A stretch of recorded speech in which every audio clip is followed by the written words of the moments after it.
Assalamualaikum warahmatullahi wabarakatuh. Selamat datang di perkuliahan Matematika Ekonomi dan Bisnis 1. Perkenalkan, saya adalah Ali Tutupoho, C. MSI dosen pengampu mata kuliah Matematika Ekonomi dan Bisnis 1. Pada mata kuliah ini, kita akan bersama-sama mempelajari konsep-konsep matematika yang menjadi dasar analisis ekonomi, seperti himpunan, fungsi, matriks, turunan, optimasi, hingga aplikasi pada pengambilan keputusan bisnis.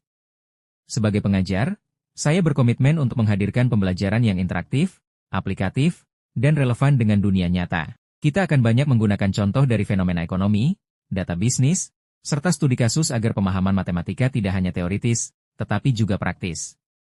Saya berharap seluruh mahasiswa dapat aktif berpartisipasi, baik dalam diskusi, latihan soal, maupun tugas mandiri atau kelompok. Assalamualaikum warahmatullahi wabarakatuh. Selamat datang di perkuliahan Matematika Ekonomi dan Bisnis I. Pada pertemuan ini, kita akan mulai dengan salah satu konsep dasar yang sangat penting, yaitu himpunan. Dalam ekonomi dan bisnis, kita sering berhadapan dengan kelompok data, seperti himpunan konsumen, himpunan barang, himpunan strategi, atau himpunan pilihan keputusan. Dengan memahami himpunan, kita dapat mengelompokkan informasi secara terstruktur, membandingkan data, dan membangun model matematis yang digunakan dalam analisis ekonomi. Hari ini, kita akan mengenal apa itu himpunan, bagaimana menuliskannya, dan operasi dasar seperti gabungan, irisan, serta komplement. Konsep ini akan menjadi fondasi untuk materi-materi berikutnya seperti fungsi, relasi, dan model matematika ekonomi. Mari kita mulai mempelajari himpunan dengan pendekatan yang sederhana tetapi aplikatif. Selamat belajar, semoga bermanfaat. Pada pertemuan ini, kita akan mempelajari himpunan, yaitu kumpulan objek yang didefinisikan dengan jelas. Dalam konteks ekonomi dan bisnis, himpunan bisa berupa himpunan konsumen, himpunan produk, himpunan pesanan, atau himpunan strategi perusahaan. Kita akan mulai dari cara menyatakan himpunan, baik dengan metode daftar maupun metode sifat. Selanjutnya, kita mengenal jenis-jenis himpunan, seperti himpunan kosong, himpunan bagian, dan himpunan semesta. Kemudian kita masuk pada operasi himpunan yang sangat penting dalam pemodelan ekonomi. Gabungan, union, untuk menggabungkan kelompok data, irisan, intersektion, untuk melihat elemen yang sama dalam dua kondisi, selisih dan komplement, untuk membedakan kategori data.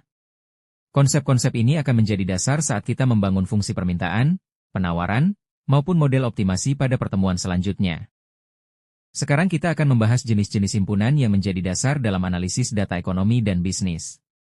Pertama, himpunan kosong, yaitu himpunan yang tidak memiliki anggota, contohnya himpunan pelanggan yang tidak melakukan transaksi pada hari tertentu.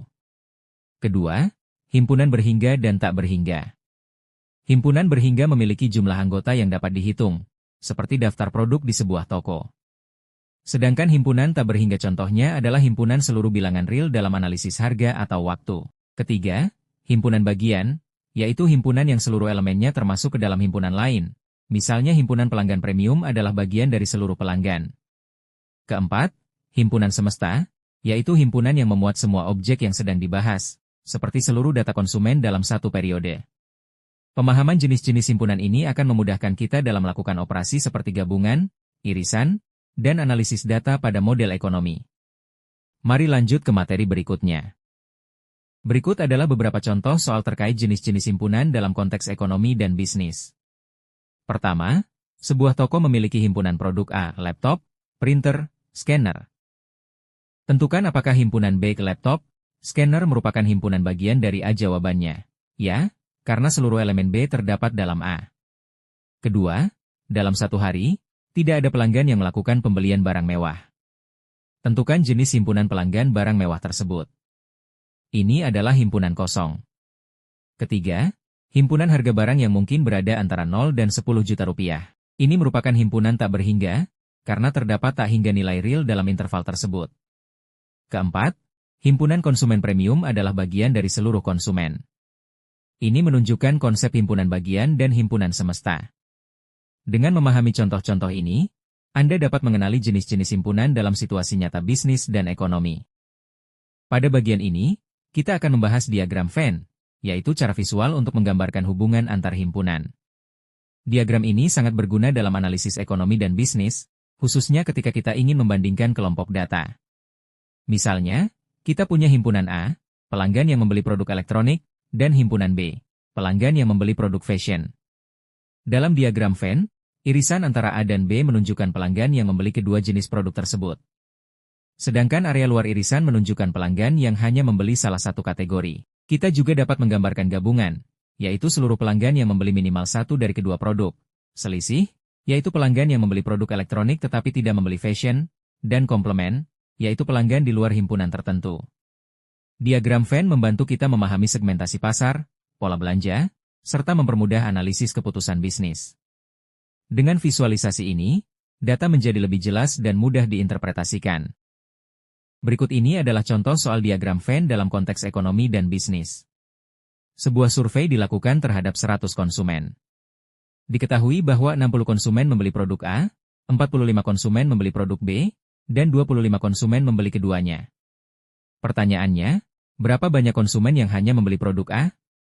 Berapa banyak konsumen yang hanya membeli produk B? Berapa banyak konsumen yang tidak membeli keduanya?